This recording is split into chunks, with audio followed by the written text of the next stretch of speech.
Hello everyone and welcome to Time Traveler's Coin Exchange. This morning we are going to be having episode 24 of The Coin Vault Has Opened. These are coins that I put aside about 10 to 20 years ago while searching through 5,000 count bags of wheat cents and rolls of wheat cents and coins that I pulled out of rolls from looking through bank boxes. I didn't have as much experience at the time, and I found that a lot of these coins now I'm finding they've been cleaned or have various forms of damage on them. At the time they were the best that I was finding. Some of them do have some errors on them. We may see some die chips, we may see some lamination errors, we may see some cuts. We will very likely see some clean coins. We'll see some with machine doubling, which a lot of people confuse with double dies. We could find anything here from circulated coins to some nice ones in mint state. We'll just have to open them and see. Alright, this is the first coin I picked off the top of the box. It's a 1957p. It looks like there's a little bit of circulation on the chin. Good morning, Bigfoot Silver Hide and Seeker. Good morning, good afternoon, and good evening. This one looks like it still has a little bit of mint luster. It's pretty much turned brown. There's a little bit of circulation on it. At least on the front, it does not look cleaned. I'm not seeing anything. I see a little fingerprint maybe on the back. But I'm not seeing anything necessarily interesting about this coin, except for it's in a better grade. There is a... that kind of doesn't look like a scratch. It kind of looks like actually on the obverse. It almost looks like there was a kind of damage to the die where there was a scratch, and then when the die strikes the coin, it ends up leaving a raised part because the scratch will essentially end up higher on the coin. So maybe we will take a closer look at this one. We'll put aside coins to look at towards the end of the video when we zoom in. And so there'll be kind of two piles for that. Good morning, Moonstone Mamas. Hello, hello, hello, everyone. I will put aside coins that it looks like we should check them out closer because there could be an error, and I'll put aside ones with mint marks on them so we can look for repunch mint marks. This one looks like it has been cleaned. It should not be this bright and happy with this many scratches on it. It's just when you clean a coin, it oftentimes gets brightened up. Hello guys. Apologize. My cold seemed to make a comeback yesterday, and I just had a ton of stuff to do, so I wasn't able to make any videos. But I'm feeling a lot better again today. I think streaming all weekend had a little bit of an impact on me, but it was good to have a day off, and I'll try to keep up with things all week here.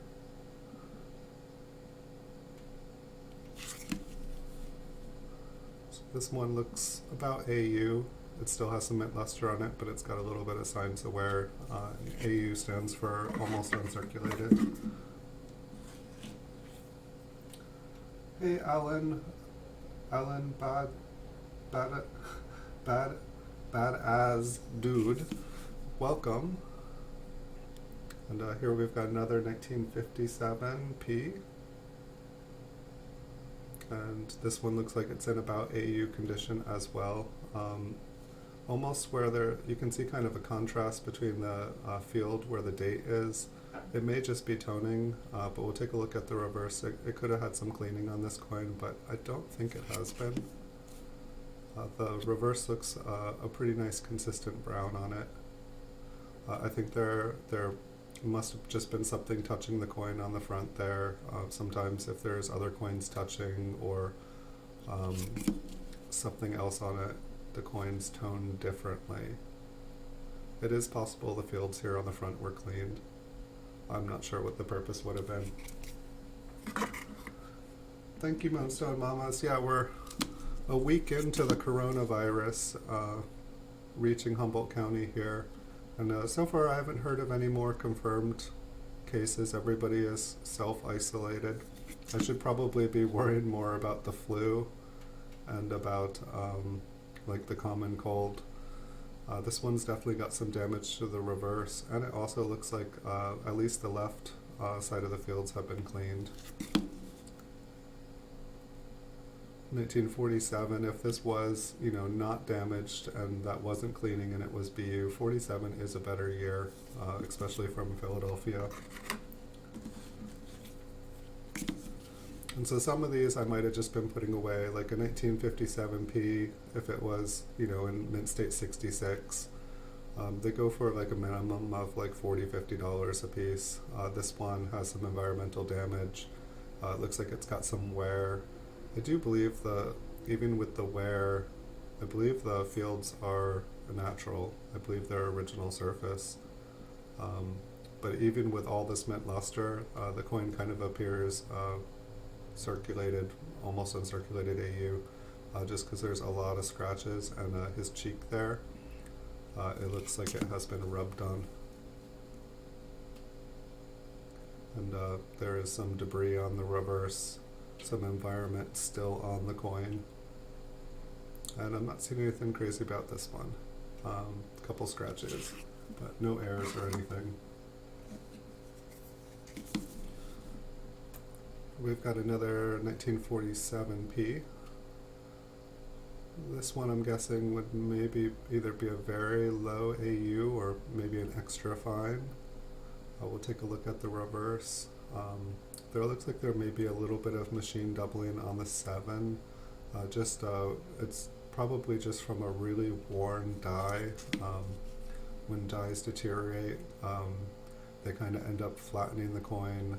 Sometimes when it's just pounding, because it's kind of more worn down, it pounds the coin harder, and it just kind of gives a faint impression of doubling.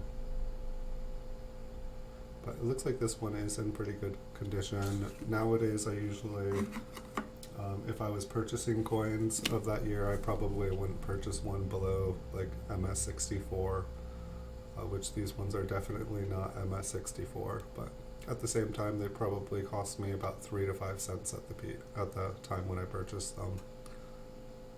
But I also spent a lot of time separating them, and probably the flip cost more money than the coin itself. This one's about the same example.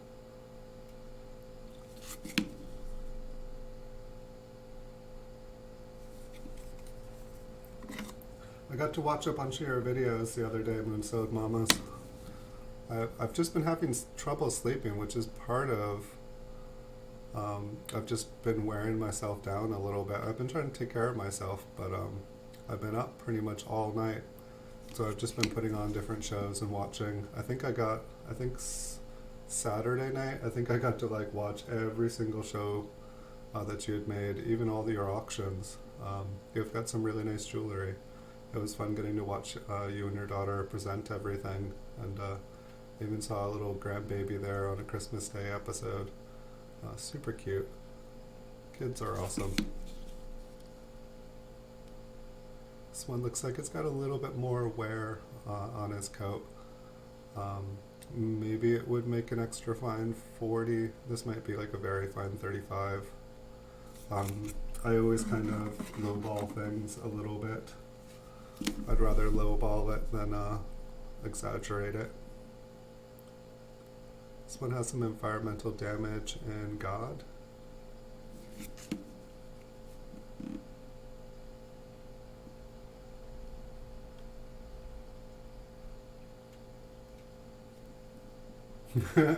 Julie, it helps you.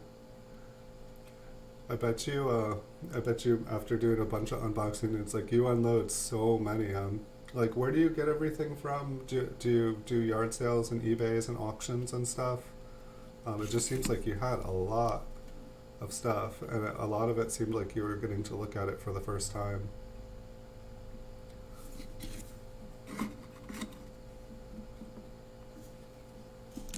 And your auctions, you've got a lot of people. You got a lot of people who show up for your auctions. It was really impressive. It's like a full house. And people have asked me to do auctions on my coins sometimes, and I do eBay. I have an eBay store there. And one of the reasons I haven't done auctions is because I add these videos to, or not these ones, but the PCGS ones I do, and some of the roll hunts to my eBay. And when I add the videos to them, I'm allowed to do that, but I can't lead people away to somewhere where I'm trying to sell them something that I would otherwise be selling on eBay. It's just kind of a no-no. It'll get me in trouble on eBay. But maybe in the future, I can kind of create a standalone channel and do some auctions. They would be fun, and they do seem fun. I think I'm probably going to get more into like doing giveaways and stuff. I need to take the time away from making videos, and I need to research things and really put ideas into action.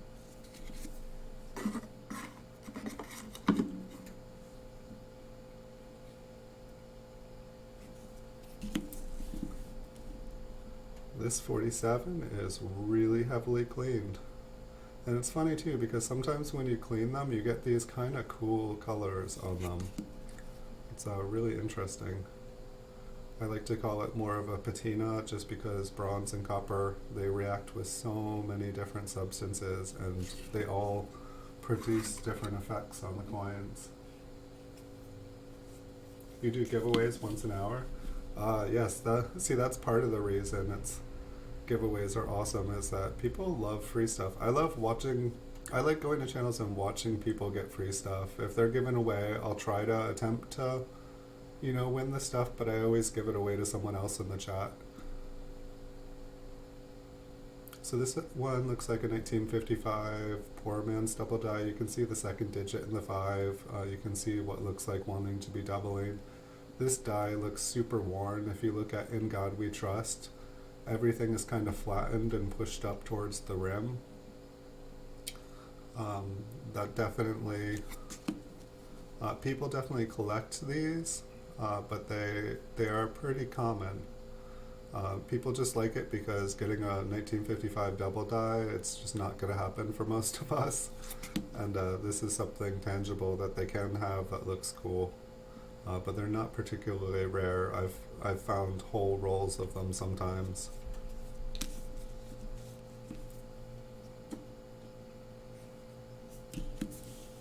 But we'll take a closer look at that one. See, here's another one, just like that. Who knows, we might even have like a bunch of these, just because. One thing that's interesting about this one is if you look at the L, it is super light, and it's just because the die was so worn and it kind of got pushed up into the rim. But it looks like there's, a nice ghost 5 there. It's like this one may have even been from the exact same die. We can check them out side by side when we go up close.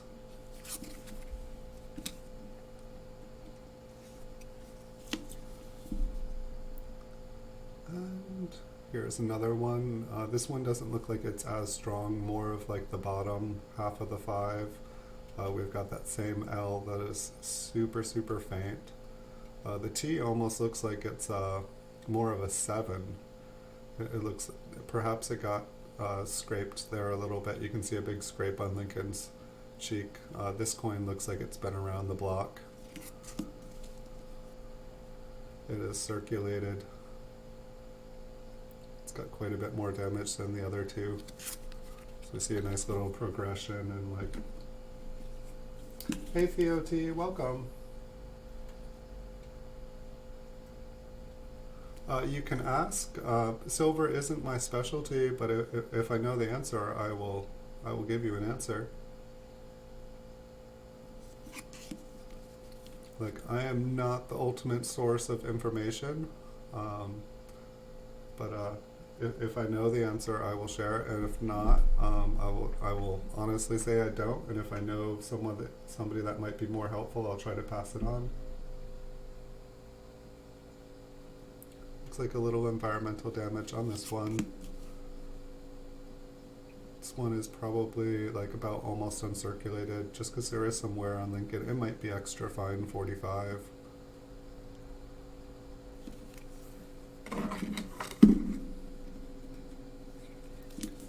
It looks like silver and gold is having a pretty good week. It definitely, I don't know, like the coronavirus, it definitely seems like it is starting to concern the stock market and investors and stuff. And one of the things I found is that when there's like kind of like a crisis in the world and the stock market starts to not do super great, people kind of flee, and they usually kind of go into like precious metals and different kind of tangible assets that you can hold. I call them hard assets because they're like physical assets that you can actually like have, and they're not just zeros and ones in the system. And then when gold and silver usually push up, people look for other things when they feel like they're getting in the game late, and they'll end up like going into coins, possibly real estate if things are strong there. But collectibles seem to do pretty good until everything totally crashes out, and then there's just kind of no money to go around. You can't really borrow money to buy a house. Things just kind of get hard when the economy goes down. But at the same time, if you're well positioned, that is a time when historically, if you're able to wait things out, there's great investment opportunities in pretty much every market. It gives you an opportunity to buy in on stocks. It gives you opportunity to buy in collectibles, real estate, pretty much anything you can imagine. It's just you never know how long the downturn will be. And there's no guarantees in life. Sometimes things don't come back.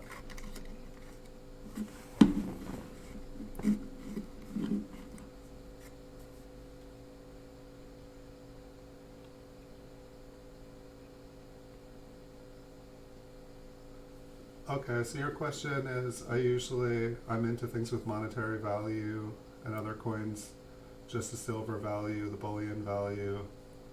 Buffalo Bills collection, I want to buy Buffalo Bills coin, which is 99. Is it worth it, or stick to the money? Um, I mean, if I was to give advice on buying and selling for at least investing in silver, I would say the older stuff, it's got two things going for it.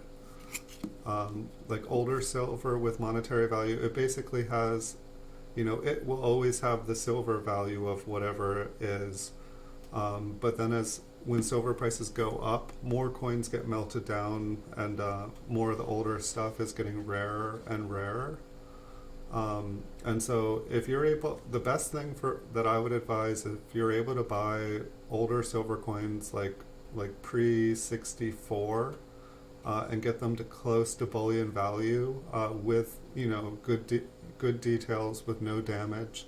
That's what I would advise to buy, because you're going to have when you go to sell the coin, you're going to have two kinds of people that will want to buy it. You're going to have people who will buy silver coins for bullion value, so you'll always kind of be able to get, but the coins with the numismatic value, it's like a whole second subgroup of collectors. And so you'll have two kinds of collectors who will want to purchase your coins. And that's the main reason. I'm not familiar with Buffalo Bills collection. If it's 99.9% silver, that sounds good. And I'm not familiar with who Buffalo Bills is or what company produces them. I would say, I don't know, like when it comes to silver rounds and bars and artwork, it can be a little tricky. If you're buying stuff from the US Mint, and you're buying from a reputable source, you know that it's authentic, genuine. There are a lot of fakes out there. And when it comes to like kind of unknown bars and stuff, it can be, not everyone is cool.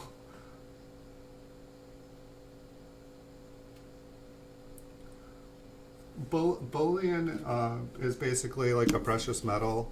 Silver and gold. Copper is kind of considered bullion, in that it does have value. Like, some people will buy, I wouldn't buy a 1 ounce thing of copper. I would buy like a 10-pound bar. And that's even only you're probably gonna pay more for the bar than the value of the copper. I mean, if you like, honestly, like I can't tell you what the price of silver will be tomorrow because a billion things can happen. If I was to, if I was to give a guess, and I'll say a guess, I feel like prices are going to continue moving up for silver and gold. I feel like uh, they are just really low value to dollar, to the U.S. dollar and different currencies. Um, like in the next 5 years or so, I'd want to say that silver will go up to like $30 again at least once. Um, there's no way I can guarantee that. And I know even just like saying things like that is like people can say like, oh, so and so advised me. Um, a football team from Buffalo, it's just silver. I think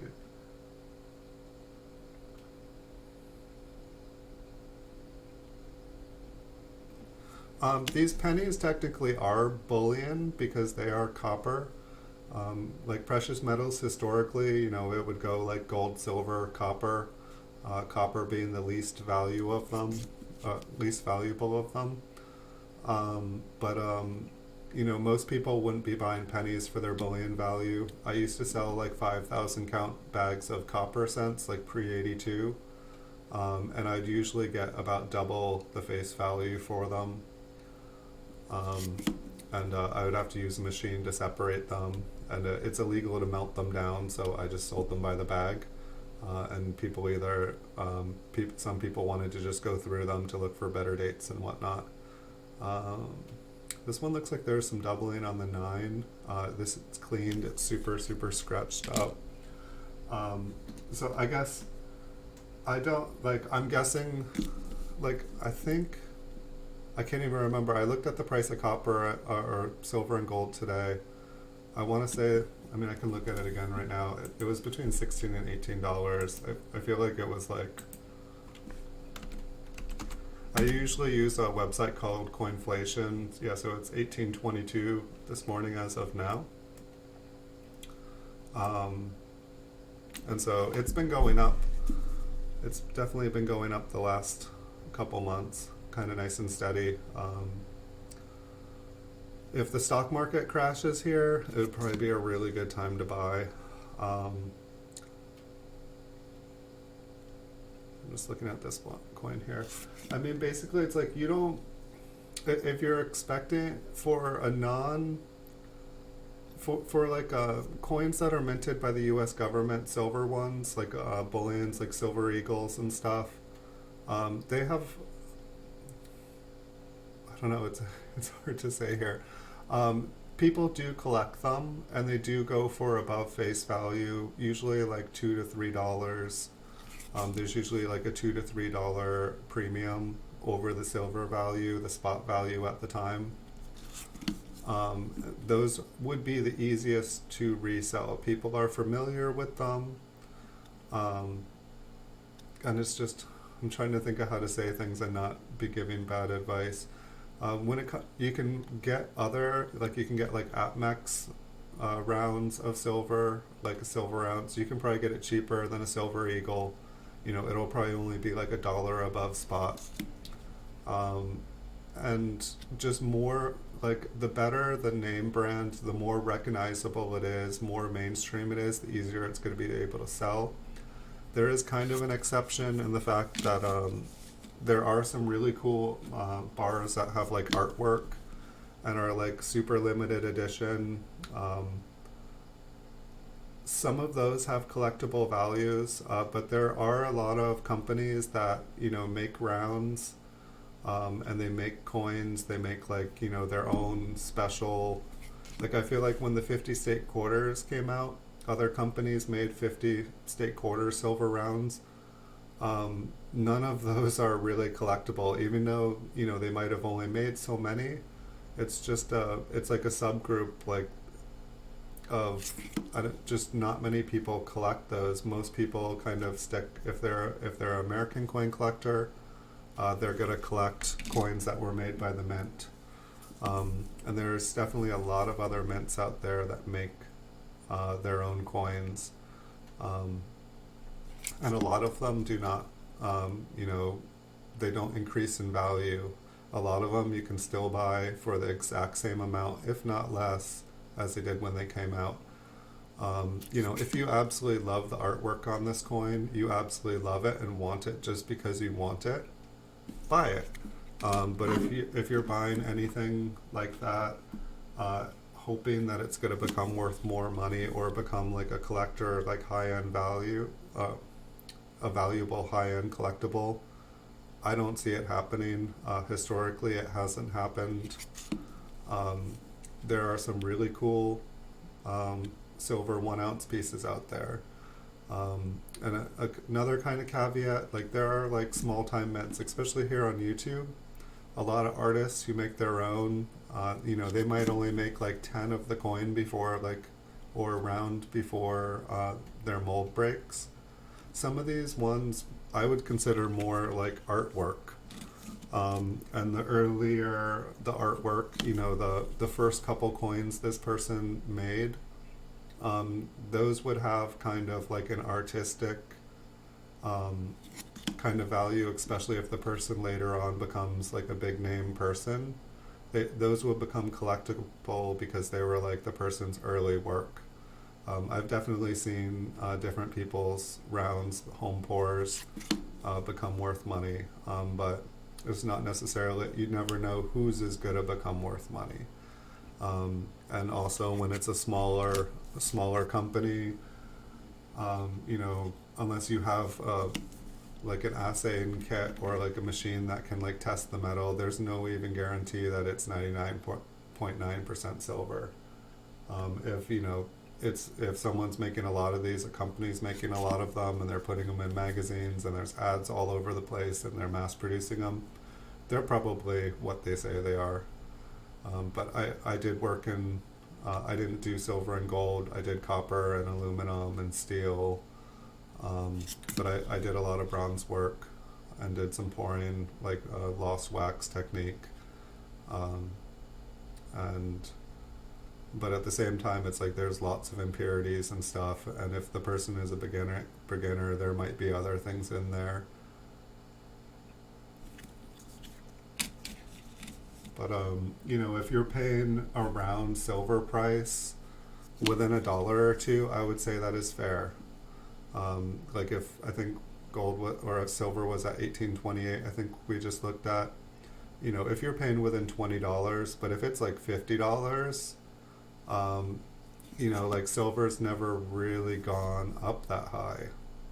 And so basically the only value that it's going to have is the silver value.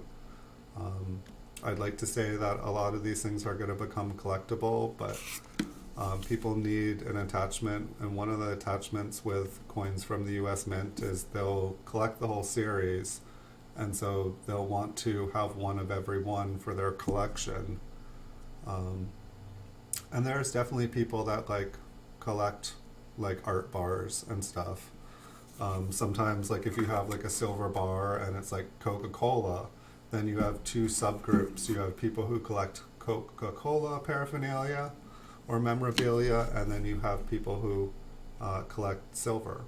And so things like that like kind of touch two different collectible categories. They have twice the people that are buying it or have the option to buy it.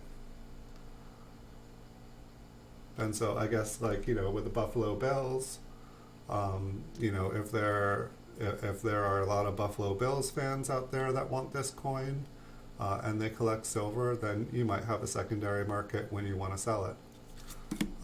And there's always, I guess it's like, some people buy it because they're wanting to make money off of it. Some people buy it for an investment purpose. Some people buy it just because they love it. Some people buy it because they want to support the artist doing it. There's a ton of different reasons, and just kind of ask yourself what the reason that you'd be purchasing it for. If you're just looking to try to make money and you're into collecting silver, I would just stick to like 1 ounce American Eagles or like APMEX or some company like that that's been around forever, has a really good name for themselves. And I stopped buying gold and silver for the most part, just because I just kept having these situations where people were, it just seemed like everybody was trying to get something for free. You know, even with tracking information and stuff, selling the coins, if I didn't put tracking information, it was guaranteed that if I sold it on eBay, the person was going to say item not received. It was just kind of alarming. But I guess my best advice, if you're able to get like older US coins, like even I would say a better investment, even than like an American Silver Eagle, is just buying junk bullion, or like old, you know, pre 1964 silver, even if it's dented and beat up. Just because it's still the same amount of silver, but then it also has the secondary market of people who are collecting it. Um, you know, you can buy $10 a face value of, you know, dimes or quarters, and it's not a bad investment. If you're able to buy, like one thing that I did when I think it was around 2007, 2008, right before the stock market was crashing. I bought certified PCGS, like silver dollars and quarters and half dollars by PCGS. And I was able, when the price started to go up, I was able to pretty much get them at the silver prices. But at the same time, they had the numismatic prices, which eventually, hopefully, will go up as well. I've pretty much, you know, as the price of silver went up, I pretty much sold it all, and made some money off of it. It was also, I bought in on gold. I bought in at silver when it was 7 back, I think like 2003. I think it was around $7, and I bought gold at 300 at that point. And when it got up to about 12, 1300, I sold it, and I was very, very happy. And then it was funny, I ended up buying some more, and then it went down to like 12, and then I was in a position where I just needed to sell it. And so I actually took a loss the second time around, but not too bad. And I don't know, I guess while we're on the subject, if you're still there listening, one thing I ended up doing is I was, you know, buying PCGS certified gold just because it's one less thing to worry about. In hindsight, if you're buying from like AppMax, I really wouldn't worry about it being certified. If you're buying from a big company, I wouldn't worry about it being certified. I would just buy it raw. You know, it's going to cost you an extra $50 or $100 to get it certified, to buy it certified from them. And one thing I wouldn't do is say like when you're buying certified PCGS gold coins, you know, like American Eagles, you have the choice of getting proof 69 or proof 70. And the 70s cost like $100 more. They're a perfect gold coin. Don't do it. When you go to sell the coins, there's not many people that are looking for a proof 70 gold coin. When you go into the pawn store, when you go into the precious metal buying, whoever buys metal around where you are, they're going to give you bullion value for it. It's like, you know, you can put it up on eBay, but the same people who sold it to you from the big company, they're going to have 10,000 more of them, and they're going to be able to undercut you. And then there's also the chance when you go to sell it. I mean, it is nicer in the aspect that it's certified, and the person buying it, you know, won't really be able to argue with you whether it's worth, or whether it's real. You know, you have it in a PCGS slab. It does take good care of it.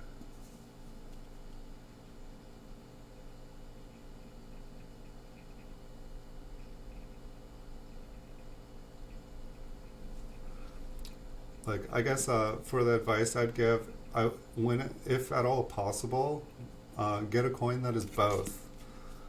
You know, try to buy numismatic coins. If you're interested in silver, buy silver numismatic coins and try to get them for around the melt price. If you're paying just a little bit more, especially like one thing I've seen happen is whenever the price of silver surges, a lot of coins get melted down. I think that's just a scrape on Lincoln's head. A lot of coins get melted down.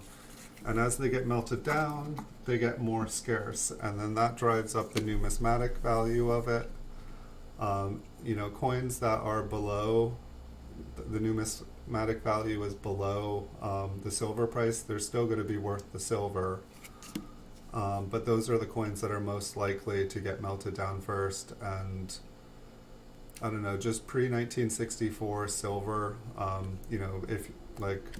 if you get them graded by PCGS and you can get them for about bullion price, that would be my biggest advice. And then it's like while you're collecting them, you can try to build like a registry set of them, and then you can sell an entire set of them. You don't have to have them. You don't have to get PCGS graded ones. It's going to cost more. It would cost a fortune to get them graded yourself. But other people are trying to make sets, and I oftentimes I can find silver coins that are graded by PCGS for about the same price as I could get them raw. And so when I have a choice, I'm going to buy one that's certified, just because somebody's going to be looking to add a certified one to their collection. So I don't know. My best advice is like buy a coin that is both. And there, you talk to 100 different. Here we've got a 1953D. It looks a little bit worn. I was trying to think if I can think of anything else. I guess one thing to think about with gold and silver, with gold, it's more of an investment up front. However, say you buy a 1 ounce gold coin, right now it's going to cost you quite a bit of money. But when you go to sell it, you're only having to deal with one transaction if you just buy one coin. Let's go back and look. So let's say you have, okay, so gold's at 1648. I don't know, it's basically this is roughly, but let's say gold was at 1800, it's at 1648, and silver is at $18. It's basically a 1 to 100 ratio. You could almost buy 100 silver ounces for one gold coin right now. The math is a little bit different than that. I'm just kind of making it even numbers. But that is interesting ratio right now. I feel like historically it's been about 1 to 50. I'm just trying to remember. I think a 1 to 50, I think when it was at around almost $30 an ounce, gold was around $1,500 an ounce. But I believe historically through time, it's kind of been a 1 to 50 range. Not sure what's going on with that, if that's just a little piece. But so let's say right now it's like a 1 to 100. So if you can buy one gold coin, or you can buy 100 silver pieces of silver, 100 ounces of silver. You're gonna pay above spot price probably for those coins. And then when you go to sell it, are you going to sell it to one person? Are you going to sell over time? Are you going to sell in person? Are you going to sell online? You're going to have to ship the coins if you sell online. You'll probably get a better price, but you'll probably have more fees. Kind of looks like he has a skull crack there. And so in one way, it'll be easier in the future to sell the 1 ounce. There's some people out there that just trade back and forth between silver and gold. When the price of one goes below a certain average to the other, they'll sell one and invest in the other. It's an interesting way to do it, and honestly it seems like it can definitely work.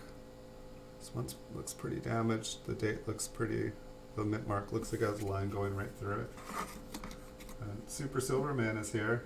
He might have a thought on it too. And I guess just one other thing to think about is with any investments, I always recommend, the first investment I'd recommend for someone is a house. Because I don't know, I know real estate markets crash and stuff, but your home will be your home. And I'd always make sure to, have things figured out so you can pay your bills. You know, your bills and your home should be your first investment. And, you know, you should always have some kind of money set aside for an emergency, because what happens is when there's like an economic downturn or like you have an emergency in your life, you get forced to sell the things that you own. And when you invest in a bunch of stuff and all of a sudden you have an emergency, or there's an economic downturn, oftentimes everyone else is and no one else has money to invest in the things. And so what happens is everybody starts having to sell their stuff. Everybody's undercutting each other because they need theirs to sell because it's an emergency. And so I'd always make sure to have things taken care of, because like let's say in the situation where I bought into gold the second time, I ended up selling at a loss just because I needed to acquire that money. I needed that money to survive. Same thing when I bought the box of state quarters from the bank, brand new. You know, I had to go to the casino and tear apart 48 rolls of Mint State, California state quarters so I could pay my mortgage. And, you know, I'd held on to them for like 3 years before that situation happened. But it's always a good idea to make sure that you have everything else taken care of before you invest in other stuff. And if you just want to dabble in stuff for fun, go for it. But just, you know, think about the whole picture. You know, have a 5-year plan in your life, have a 10-year plan, have goals. Your goals make dreams. As you work every day, you get closer to your dreams. It gives a reason to work. It gives you ambition. As you start to see those goals and dreams get closer, things get realer. Yeah, I will admit, I know I'm giving some advice here. Hopefully it's good advice, and it's like I feel kind of silly in some ways because I usually have less than $100 in my bank account at all times.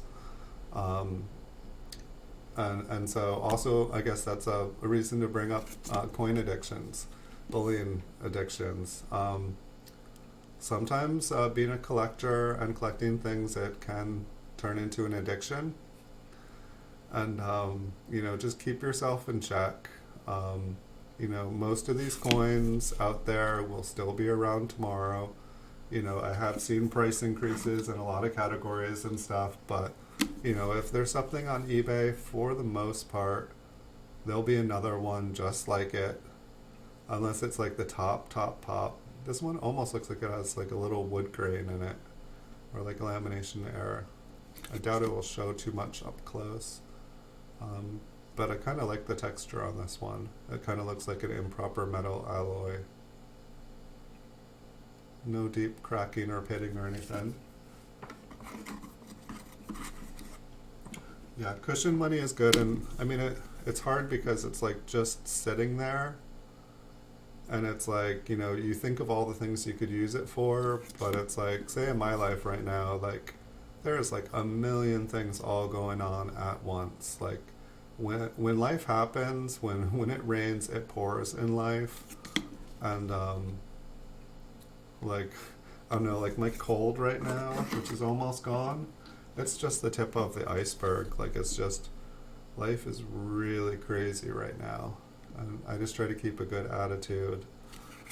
But it's just whenever stuff seems like it's hard, I always brace myself because I'm like, okay, it's about to get harder. It always does. That's like one of the things in life. Like when things get, you know, it seems like nothing else can go wrong, something always goes wrong.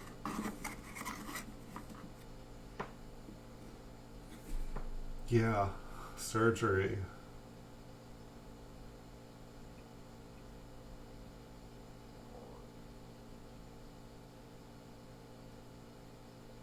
Okay, well there's a very good point. So a purpose of collecting sometimes is something to pass on to the next generation, kind of like a little inheritance, you know, some treasure, family heirlooms.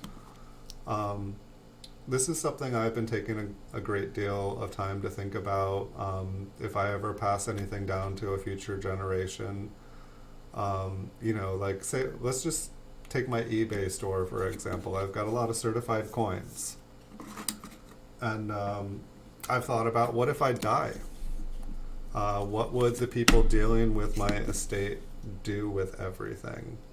I have obviously have some knowledge of the coins and understanding of their value. I have a business model, but it's like, what happens when we die? Like, will the people that this coin looks interesting. I'm assuming it's been cleaned. I mean, it looks like it's got mint luster, but just something about it seems different.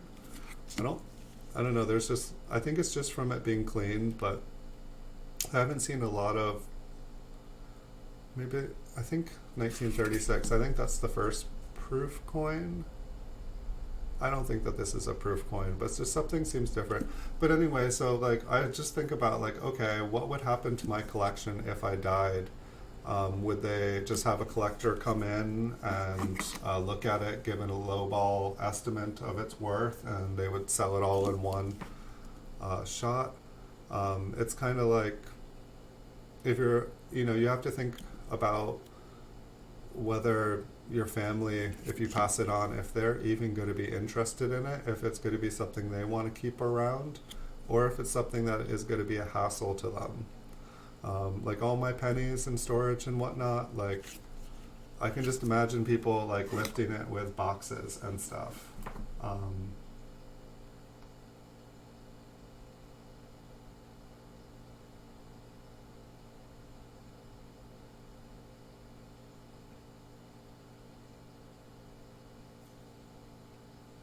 Okay, safe driving and enjoy your family. I will be around for a little bit longer here, but hope my thoughts helped. I am not. No one is the ultimate wisdom at anything. There are a couple people on YouTube who are awesome here, but it's investing advice is a weird place because you know even if you have a degree in everything, it's still it's hard to give advice because there's so many different ways. It's like I feel like investment planner or someone that helps you plan investments, they'll have a degree hopefully, and hopefully they'll have a fiduciary responsibility to like lead you into investments that will help you produce money and not get them kickbacks from the companies that they recommend. I want to take a closer look at this one because of the Y. It almost looks doubled. There might just be some white crud from the cleaning here. But the T and the Y kind of look interesting there. I think that there is a 1936 double die. I'll have to take a look, but we'll take a closer look at that one. It looked interesting. Have a great day, Theoti.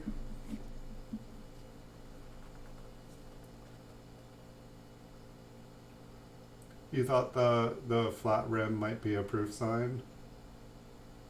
There, I don't know. It was just I don't know. We can pull that one out again maybe and take a closer look. It looked like it had been cleaned pretty good too. I'm not even sure. I know 1936 would probably have one of the lower mintages. I want to say that 1936, if I was to make up a number from memory, which my memory is not perfect, I'd want to say it had under 5,000 made. And so then what would be the odds that I would have one of those 5,000? I almost bought one on eBay the other day. I did buy I got a 1952 proof 67 plus this weekend. I was pretty excited about that. It's not a proof 68, but it's a plus, and that might be the best I ever hoped for.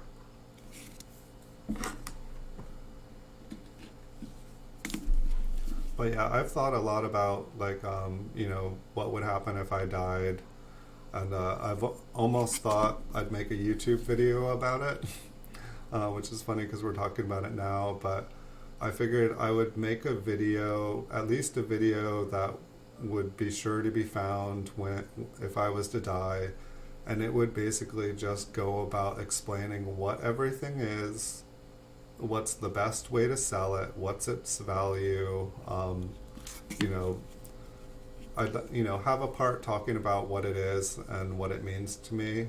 Um, but just try to make a video that gives people the best knowledge, whoever's dealing with it, to know what they're dealing with, so that if they're dealing with someone else trying to sell it, they're able to, to deal with it and not at the end of the day feel like they're getting ripped off. I almost thought about my eBay store. It's like if I was to die, I just imagine the nightmare of ordered items and like item not received and stuff. But I mean, I think eBay probably has to deal with that every day of someone dying and stuff selling in the person's store and the family member finding out through email or something. But it's like I almost wonder if I created, I don't know, if there was a way that like someone could continue selling using your store, like they could inherit the business, and kind of take over the business and have it be a livelihood.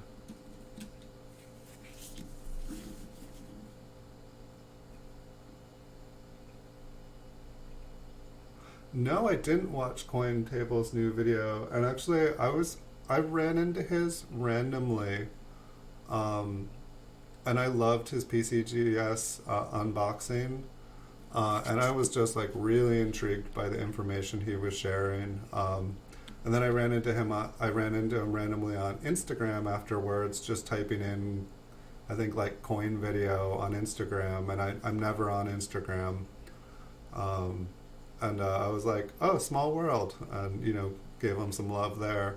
And then I ran into him on eBay, and I was like, are you the famous YouTuber, like who makes coin videos of unboxing?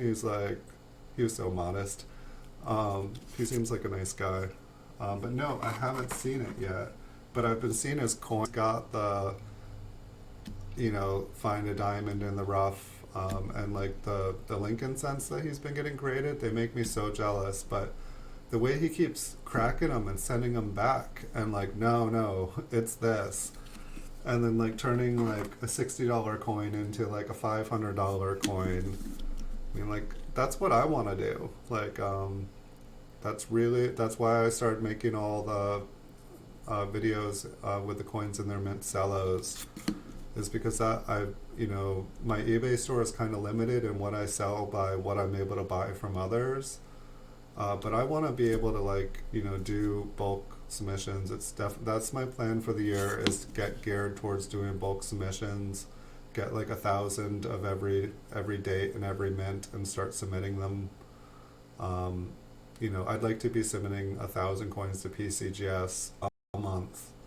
But I can't pay even $12. I can't be, spending $12,000 to get coins graded. If I can finally get someone on the phone that will talk to me and take me serious, and like actually give me kind of like a spreadsheet of what the different prices at different bulk would be, I'd totally be down. But until they can give me, solid information to create a business plan from, I'm not gonna, it's like everything's got to come back MS65 for older coins, like wheat cents, just to make your money back. The only coins I'd be, kind of making a few bucks on would be the 66s, and then I would, have to get 67s to really, really be making money.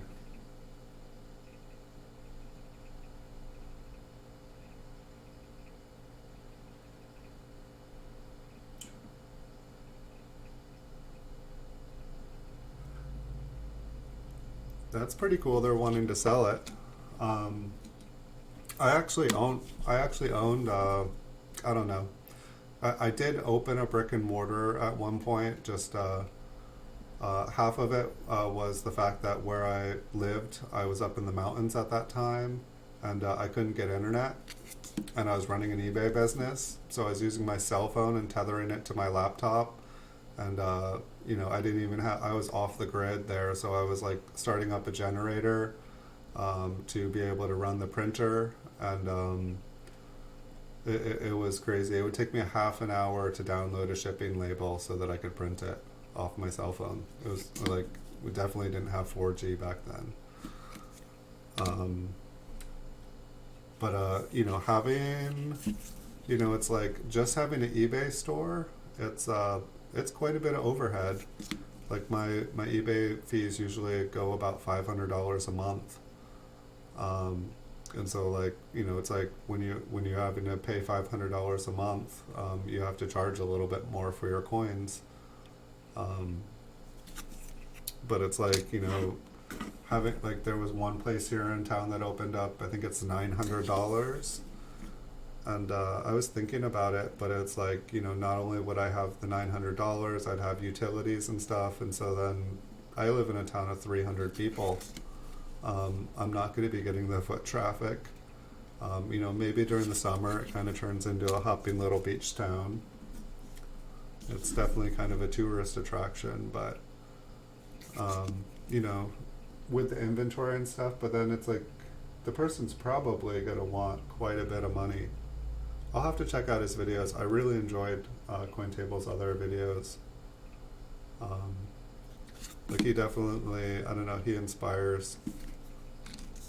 And it's like that's exactly where I'd like to be going. If I could just spend my time, finding 10 to 20 beautiful kind of undergraded coins or ones raw that haven't been graded yet, it would be so much less work with so much more upside.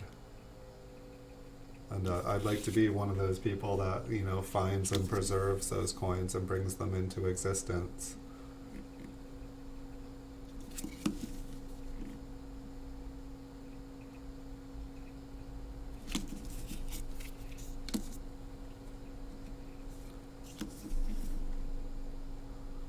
Who knows? Maybe that 1936 we were looking at. Maybe it actually was a double time.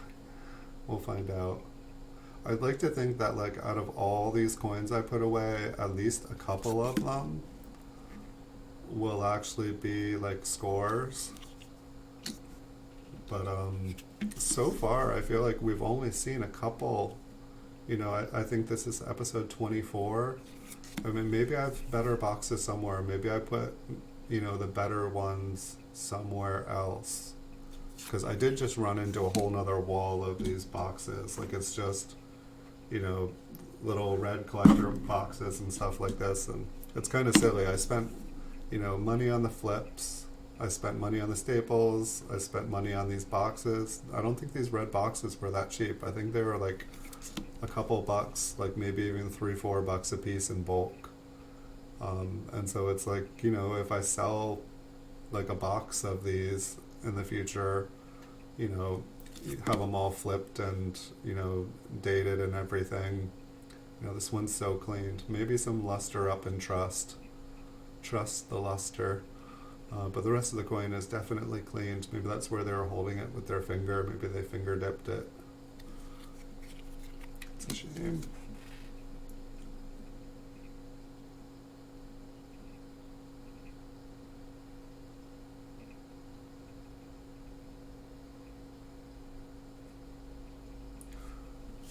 Well, I would look at I would look at it first as real estate. I feel like North Denver, so that's Colorado. I feel like real estate in Colorado has been pretty hot. I've never lived in Colorado, but just from my understanding, just from like different laws and stuff that have passed there. It's kind of made an economic boom for the state. The person that agent that helped me buy this house, he actually lives in Colorado half the year, and he's a real estate agent there as well, and owns a home there as well. And it just sounded like he was going there and like selling one house, and then selling it again and again and again, and people were just like flipping property. So I guess first I'd look at it as like, how much is this building worth? How much is just the property worth? And then, how much, look at the guy's books, see how much he is, annually making, look how much his sales are, find out, see if there's a separate spreadsheet for, walk-in sales and a separate one for online. Because just because you have the presence of the business, the brick and mortar, it doesn't mean all the online stuff is going to go with it. That's probably a lot of connections. Those can probably walk out the door with him. And then look at inventory.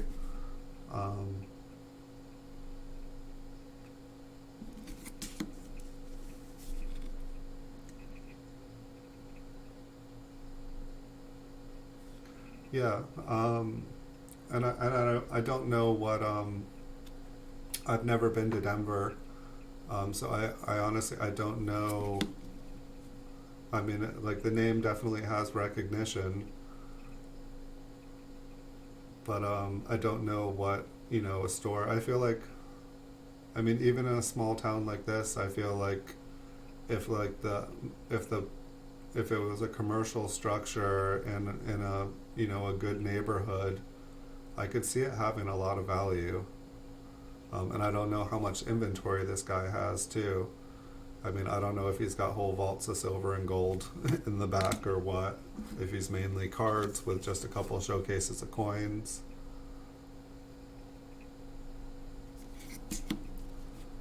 But, being able to, I don't know if there's like an apartment above the place that you can live.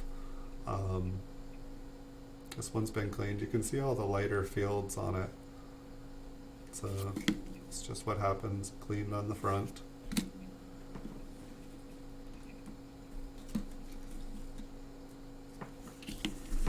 Looks like we've got some like kind of problem BU, AU 1950S's here. I don't know how long they're going to last, but I think I just saw that there's quite a few. There's a little bit of original mint luster on them. The wheat stock here looks like it's been mangled. I don't think it's a die chip. I think it's mangulation.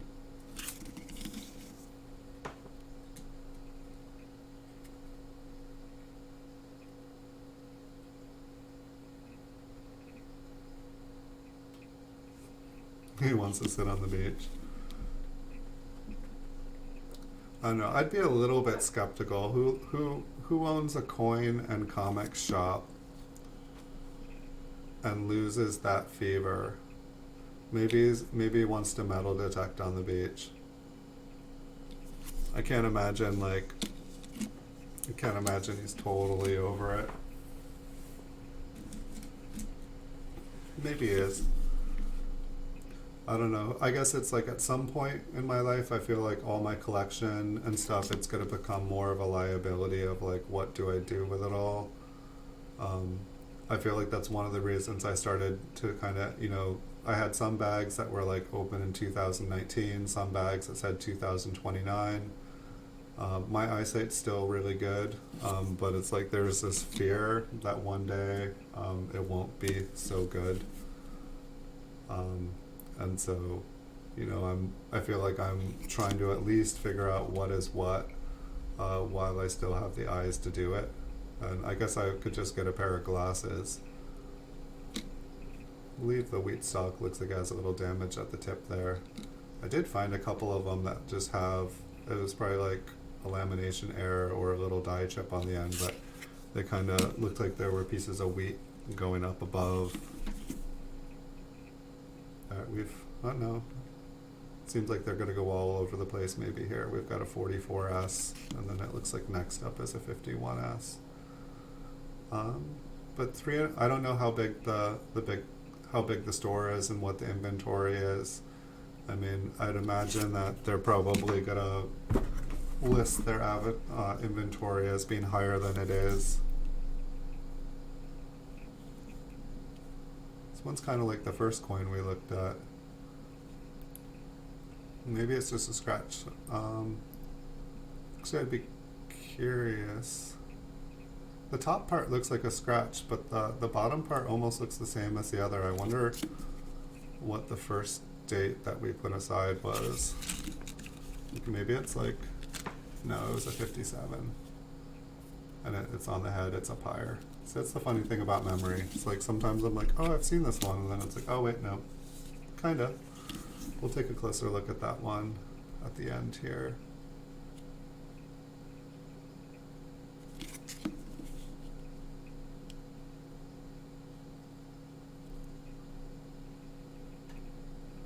think that is just some discoloration at the E. It almost looked like there was like a little like planchette flaw or something there, like a little hole in the metal that it was struck on.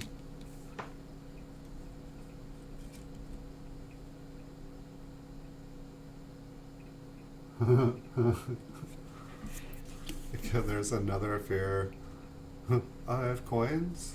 Do I?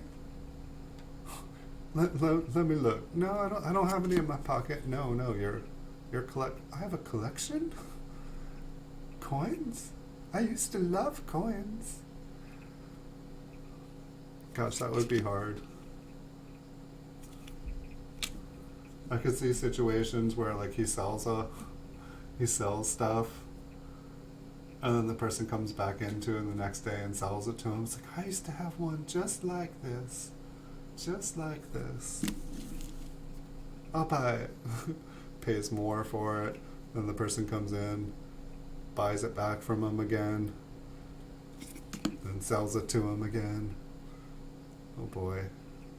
I used to work with people who were starting to lose their memory, and it's a hard one. It's like at the same time you get to meet them 100 times, and every day you slowly get to know them better, and you know just what to do to make their day. But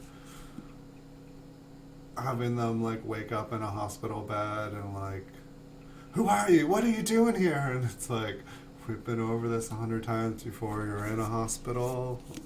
I'm here to help. What do you need? Like, there's a stranger.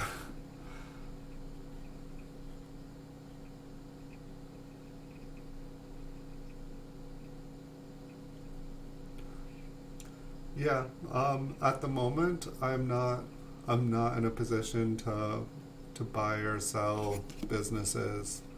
Um, I'll be honest about that. I'm able to pay my bills and keep food on the table. And my business for about the last 3 years, I was kind of in a situation where it wasn't a business model at all. It was more of it was more of selling and all the money going out the door towards bills. And in the last 6 months, I've been able to turn things around a little bit in the aspect that I used massive credit to be able to re-stimulate everything. Basically, like I took out massive amounts of credit, and I'm now paying back that credit, but it is definitely, this one's going to be too warm to see the date.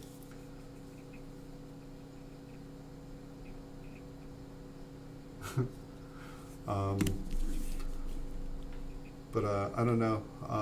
I will say some good things about credit is you can do amazing things with it if you are careful, but I would never borrow money if you don't know exactly how you're going to pay it back. But with that said, like PayPal offers like bill me later, and it's you basically can buy things purchases for over $100, say on eBay, and then you have 6 months to pay it back. And if you pay it back within 6 months, you pay no interest. And so a lot of what I've been doing is buying things that I've bought and sold 100 times before, and knowing that I'll be able to sell them within 6 months, and essentially being able to flip them. And so that's been half, and then I have my collection. But what happened after is pretty much, this one's got some environmental damage, but it's one of the nicer ones we've looked at. Basically, what happened is, after 3 years, my collection and my portfolio that I sell on eBay, it started to really have some big holes, just like, most of the 60s and 70s, people bought up. And then if someone came to look for those coins, I didn't really have any to offer them. And so as more stuff sold, it's like I had lots of 1958 Ds, I had not lots of 1954 S's, I had lots of, certain dates, but then I had tons missing. And it really works better if you are selling online to have one of everything. so that people, you know, if they come through your door, you at least have something to offer them. But PayPal Credit's been very, very good to me. You just have to make sure to pay the minimum every month, because like any credit card you have to, but usually the minimum is pretty small. And like I say, I don't recommend anybody ever using credit unless you know how you'll pay for it back. It's really how people get trapped in this country. When I moved to California, I had over $20,000 of credit card debt. I think my original intention was to disappear into the woods, and I'm like, well, if they can't find me, they don't have to pay. And somehow I ended up getting a full-time job and an apartment, and life worked out. But it was definitely one of those moments where it was close. I was just so in debt on the East Coast and unhappy, and I was like, I might as well move somewhere and be happy, and I was. But the day I got a job was the day I spent my last dollar, so just really lucky things worked out. Life can be pretty crazy, and it's like I can imagine my life going any other way. It was like the day when I was waiting for a phone call back about the job interview, I was, you know, thinking about all the other possibilities of, all right, what's my backup plan here? You know, I just moved away from all my friends and family. What's the plan? You know, like, it's like sometimes, you know, knowing the community of people, it was awesome on the East Coast in an aspect that I knew everyone, had a million friends, but I couldn't walk down the street and get a cup of coffee without it taking 3 hours, and there just was no time in my life to do anything I wanted because I was too well known. And it's one of the nice things here in California. For the most part, I can walk down the street and nobody knows who I am. And I can kind of, I don't know, it's very freeing. I believe, we'll take a closer look at that. I believe that is probably just a little rim ding. It looks like it got flattened. I think it got flattened. It does look a little cut, like, maybe we'll check it out just because there's one more coin left. So I don't think we saw any liberties here. I don't think we saw any lamination errors. Who knows, maybe that one will be a 1936p.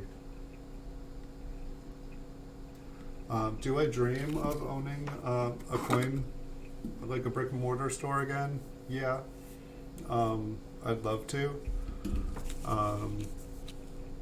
It's just, I don't know. It's definitely, I would need to have, like, my business would need to be doing 10 times better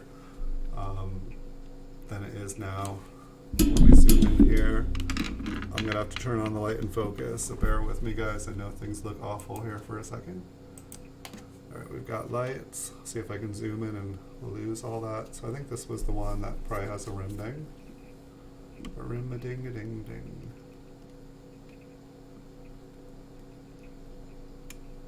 I think it's just a rim ding. If it is a cud, it's pretty tiny. I feel like people like their, you know, cuds to be about the size of a good piece of chewing gum. It's interesting how much smaller the R and the I look to that U. That U just looks huge. Alright, does this have a mint mark? Nope. We'll skip on.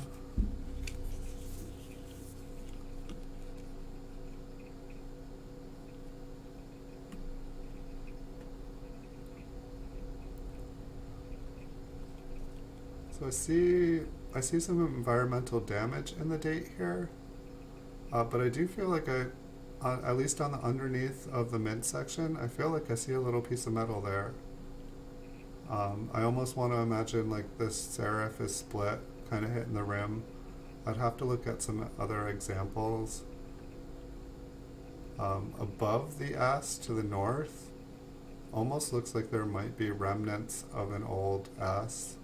At least my imagination could imagine it. It could just be a scratch. I'll have to look at some known varieties here.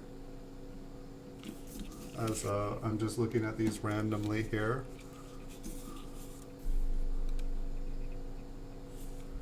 was there. Sorry, I'm almost better. I think I made it all the way through this without coughing until then. I'm trying to remember why we were looking at this one. Maybe this is the one I thought might have a die crack. It's not the one with the scratch. Yeah. The mint mark looked like it was the most interesting thing. Check out the mint mark on this one first. This one also kind of looks like it has something to the south in the midsection, but it's probably just grime. The end of the serif looks like it's been smashed rather than split.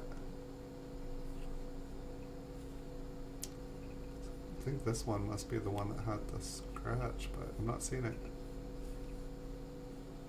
I normally do the ones that I want to take a closer look at first, because I remember what they are.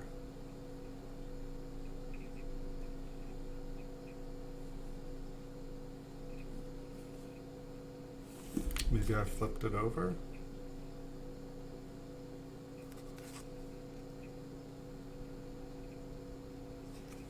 I don't see it. Maybe I've started another pile of mint marks. This one definitely looks like it has some metal underneath the midsection. Almost looks like the bottom serif splits, but there is a lot of junk. The top looks interesting.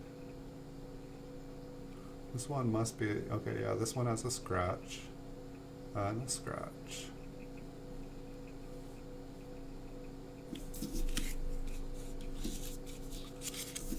But a lot of these I would have put aside because I did look at a loop. Like I could see usually with my eye if something was going on. This one looks more like a scratch that's not raised.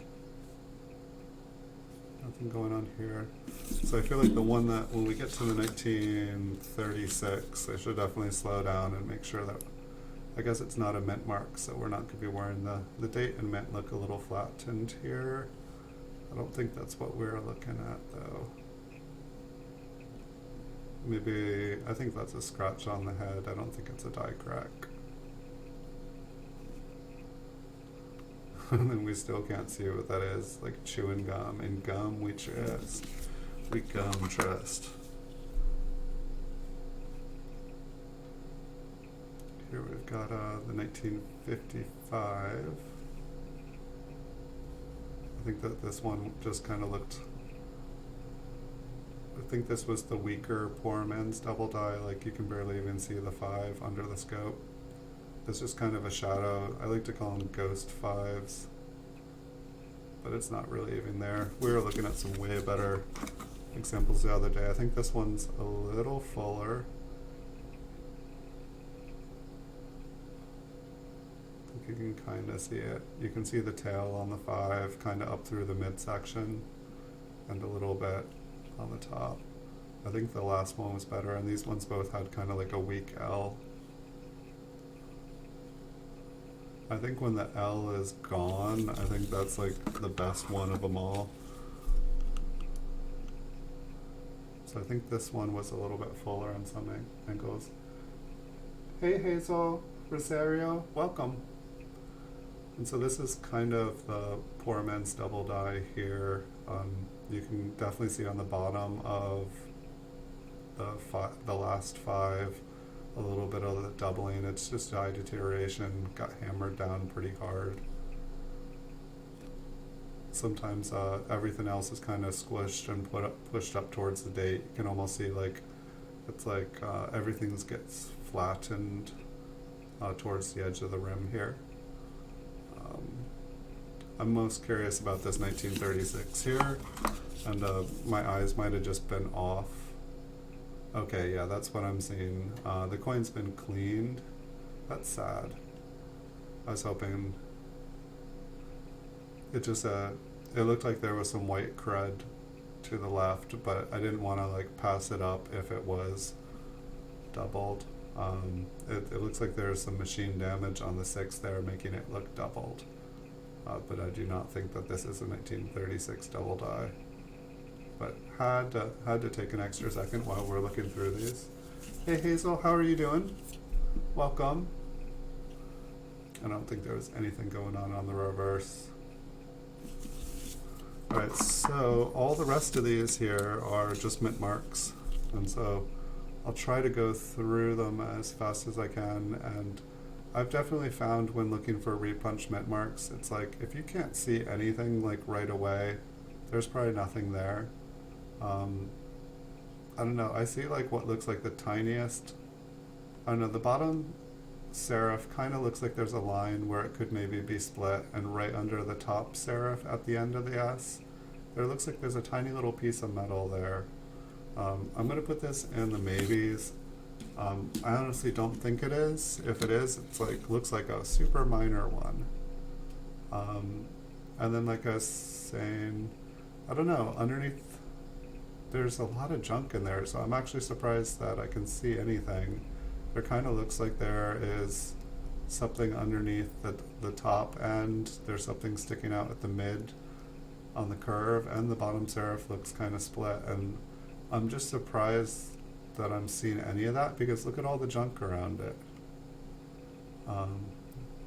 It doesn't look like I should be able to see those details.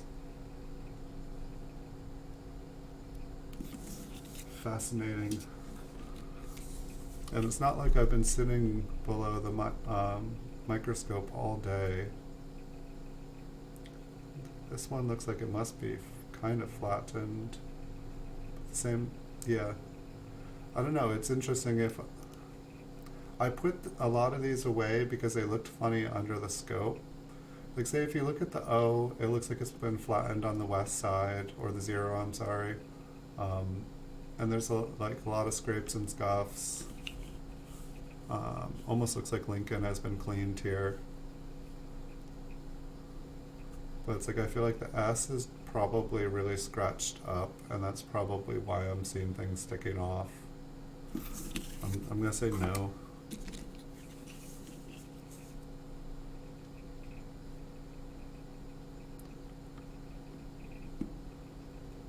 And it's not like I'm throwing away these ones, I've already flipped them, so I just want to find some ones that we can say yes to.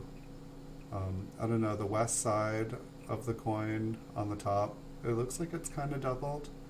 I just really need to spend a couple weeks and stop making videos and just look at repunch mint marks so that I know all the different dates and varieties. The sparkles on this flip, the plastic, it's making it kind of hard. It's making me see stuff that's not there. I'll put this in the maybe. So what I'm going to do is basically all the maybes, I'm going to get a better microscope here in the future that can basically just fill the whole screen with the mint mark, and we'll go in as close as we can before we lose all detail of everything. And then I'll break things up into date and mint, and before I go through a specific date or year, I'll spend some time finding all the different ones, and then I can actually definitively be like, no, this is not one. It's like this one looks like it's got a couple scratches on it. I don't believe it's doubling. I've definitely found a couple repunchment marks that are like yes. Like this one looks kind of cool.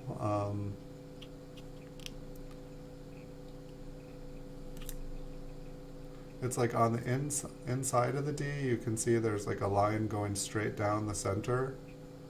And on the outside of the D, there's basically like a D, and it's possible it got some light wear at the top, but I don't think so. And there also looks like there might be, like kind of in the shadow, it almost looks like it should be. It doesn't look like it's really raised. But this one looks like it might be a D over D. I'd say more likely than not. Probably one of the better looking ones that we've seen. So that was a 53D, so I'll have to go and check. I need a sip of coffee.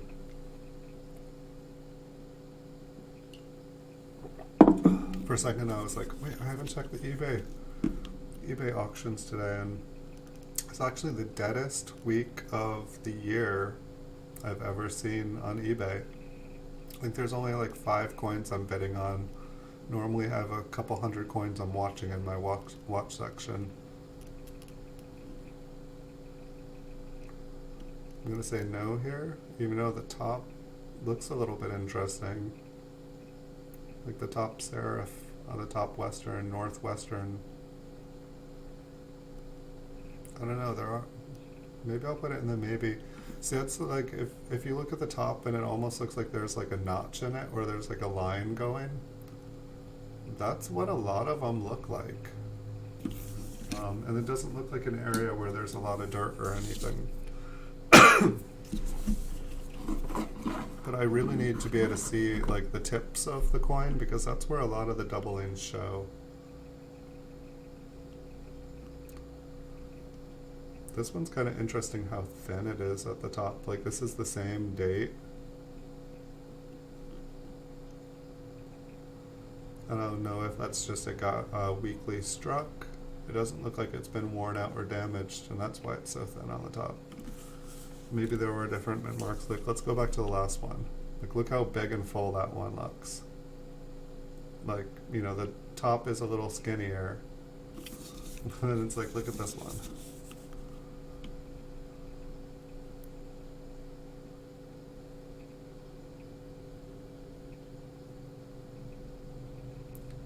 So I'm going to say no on this one, I think. I think maybe the bottom corner looks interesting, the bottom left corner.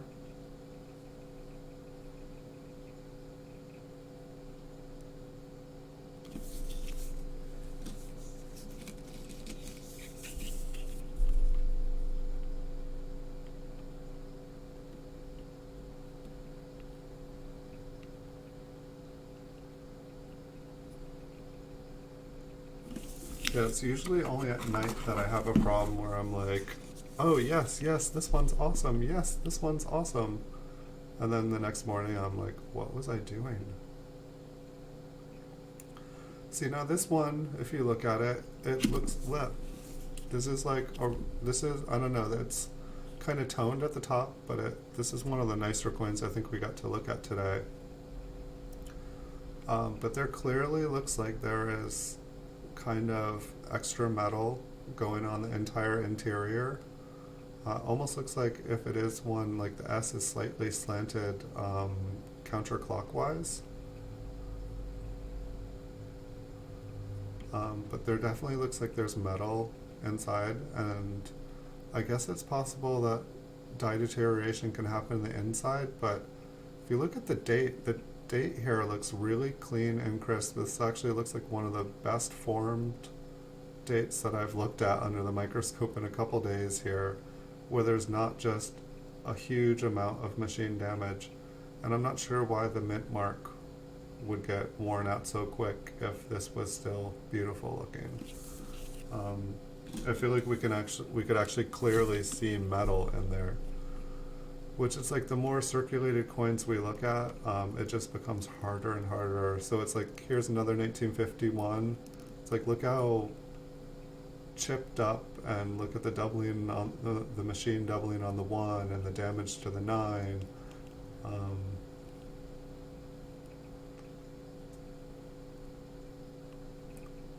I know the inside of the or the S there looks a little bit interesting, but I think it's just grime. I think it's the way the coin has turned colors.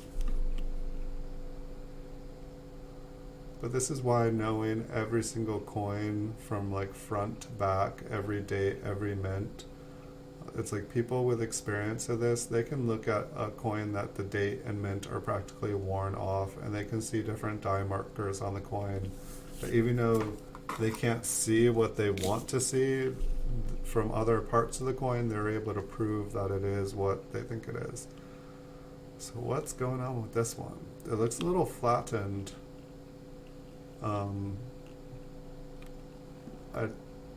While it does look flattened and damaged, this kind of looks to me like there is an S over an S. Like the top serif there looks super split. I mean, could that just be smashed? Like, I don't know. I will not say that it does not look smashed down. Like, it looks flattened. I mean, look at that one. And I guess if something hit it right at the top and smushed it flat, it could look like that. But I want to see if there's any that look like that. If I can find one that looks like that, I don't know. Like, that one looked really exciting when I first just looked at it. I do see it smashed. I do see it's flat. I cannot confirm, but it looks like something we'd be looking for.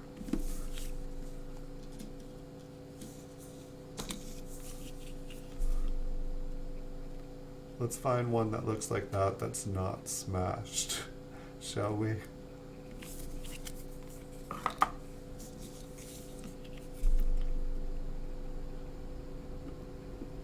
What was that, a 1950S?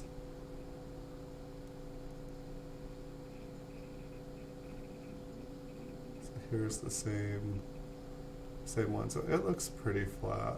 Is it just a different...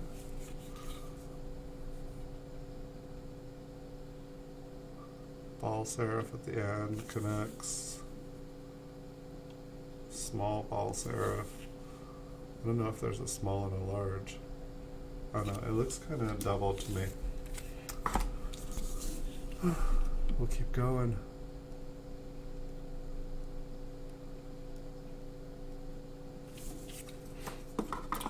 See, almost what I feel like I should be doing instead of going through all of these, which I feel like we're just not seeing super...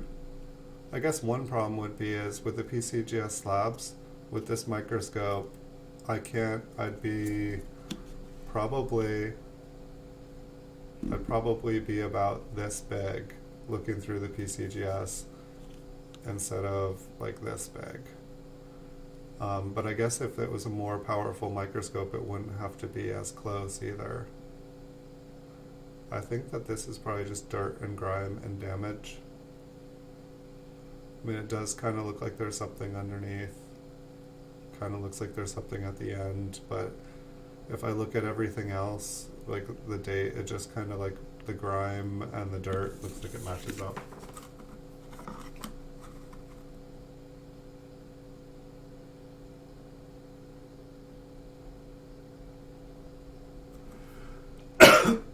Okay. That's a good explanation, Paul. Thank you, and welcome. Alright. Here's one, we were having a couple of these the other night where like the S just disappears. And I'm not sure, maybe this, let me look at it in person. It looks pretty brown. It actually doesn't look really cleaned.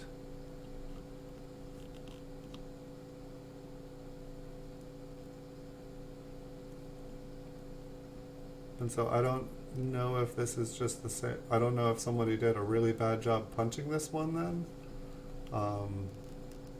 Or if the dye just started to wear. I guess the one looks really thin on it as well.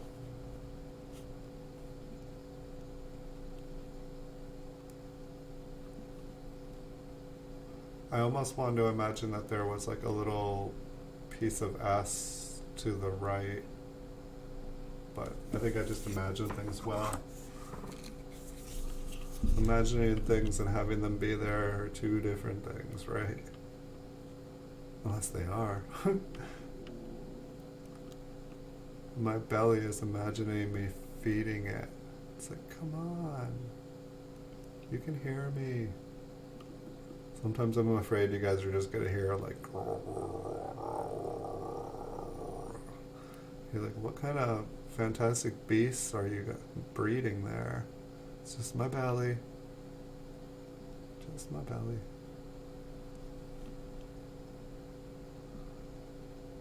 I don't know. There's too much grime around the edges.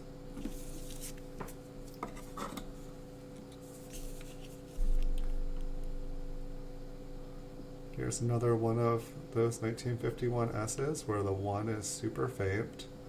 This one, it's kind of equal over it. It's like the top is almost gone while the bottom is almost gone. Maybe this is a later state of the same die.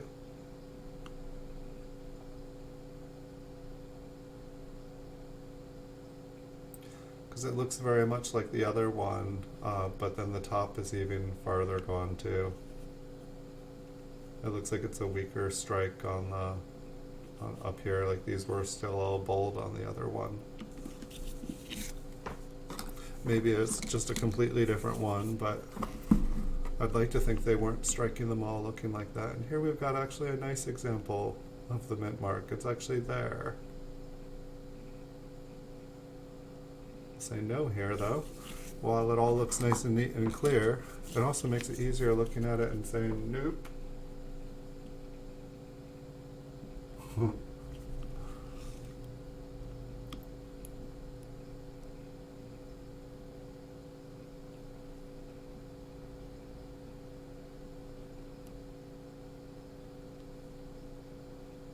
Kind of looks interesting, but I think it's just dirt. I feel like there's something cruded up against the side there. Pareidolia? Is that like a syndrome from like looking through a microscope?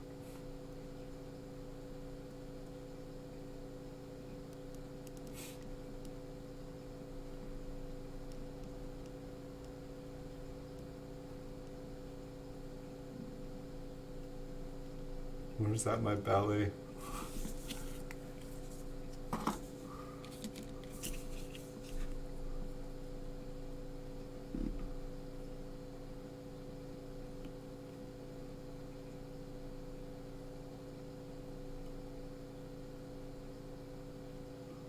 I don't know, it's like this one I don't see much dirt around the edges of the others, but then there looks like there is something below the midsection and something to the left. I'd like to see it with a better microscope. It kind of looks like one that we saw in the beginning.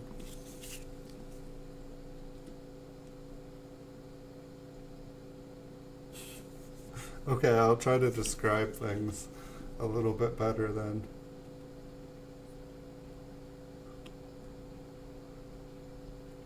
Like YouTube is so funny. Like I think I like streamed at least 24 hours of video this weekend, and like there was like at least a couple people in every stream. There was like over 12 in a couple of them, I think. And at the end of the weekend, I got 12 watch hours for the entire weekend, and I was like, really? I was like, surely there's a mistake here. Some cool colors on here. I'll give this coin that. It's like I'm not used to like the mint mark having like, I guess this one's probably been cleaned here. Oh, belly.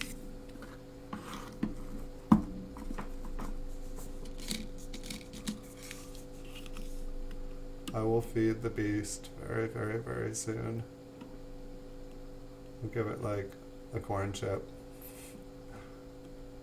Just one. Don't want to spoil it.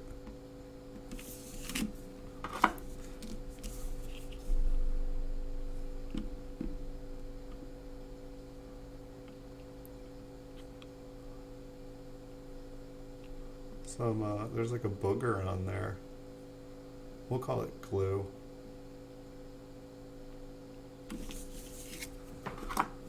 Well, I feel like I've gotten good at like spotting 1954 S004 varieties. But that seems like the best. Whenever I get 1954 S's now, I'm like, I get excited because I'm like, at least I know positively. I've like found a couple of them now.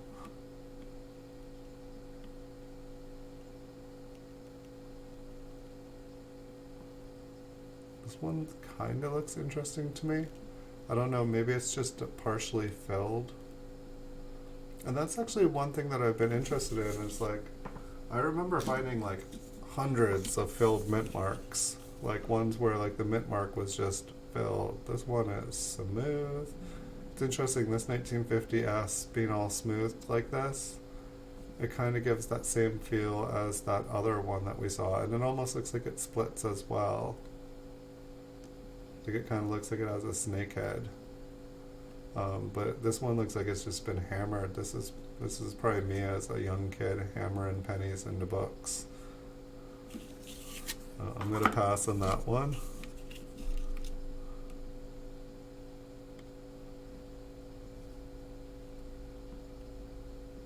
And there almost looks like there's a little shelf on the south and almost on the west side. But just looking at the date and the mint mark, it looks like it's been flattened. It looks like it's been scratched. It looks like it's been cleaned, maybe.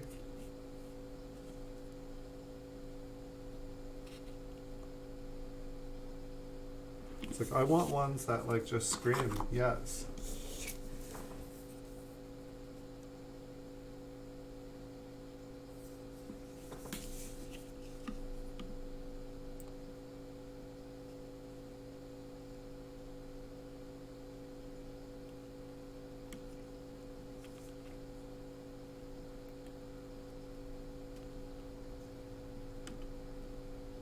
No, it's like so fascinating. It's like, you know, when there's just like a little scratch on the top northwest corner of a mint mark, it so gives that appearance that there's a little notch there.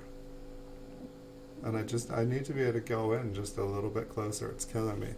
I mean, I can try cutting off half of the scope tip. Like, I feel like it says it goes to 230x. Like, I can keep twisting it to 230. And things that I can put inside that little cone, I can zoom in so much closer. Like, look up, let's see.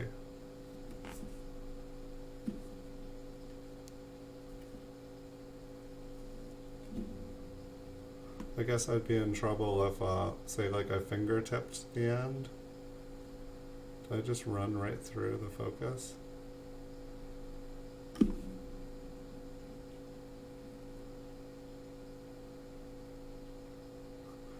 You can never unsee this.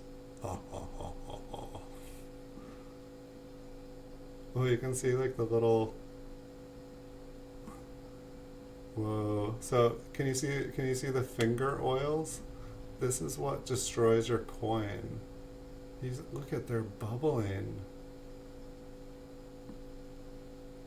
This is why we wear gloves. Look at, they're like oozing out. I've never actually, you know, I guess it's like when your palms get sweaty or your hands get sweaty, this is what it is. You have like all these little tiny holes. And like,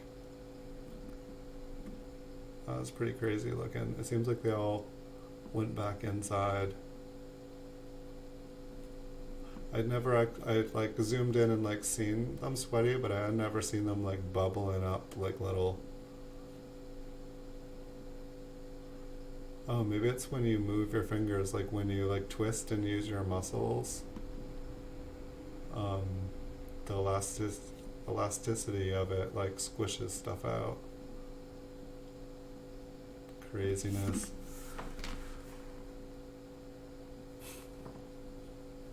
So, after that little bit of insanity, I think I'm going to call it here in a minute, and I'm going to get some food in me and be a responsible adult-ish person and get some stuff done.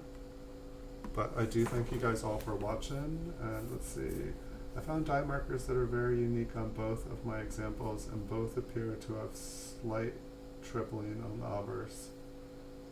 Do you know if the Kennedys that come with the 70S small date proof set all share a DDO? I don't know the answer to that question. I do feel like I saw a video about the 70S proof,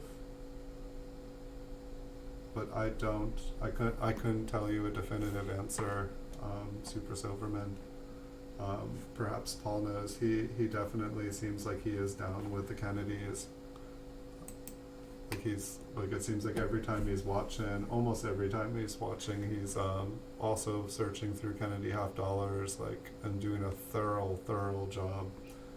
Perhaps he's secretly writing a new book on Kennedys.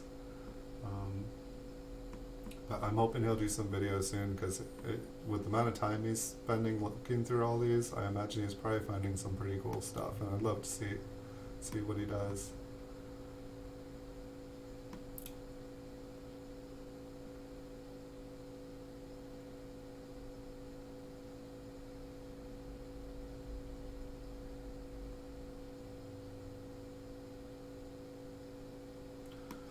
All right, everybody.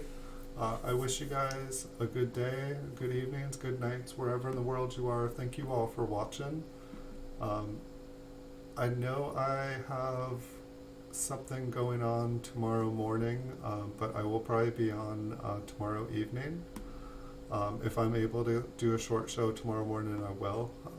But I've gotta do a couple things. Somebody asked me a favor, and they do me lots of favors, and so it's my turn has come around. So thank you guys all for watching. I'll see you guys in the future. Have great days and nights, and see you guys soon. And who knows, maybe I'll be on later tonight. You never know. All right, thanks.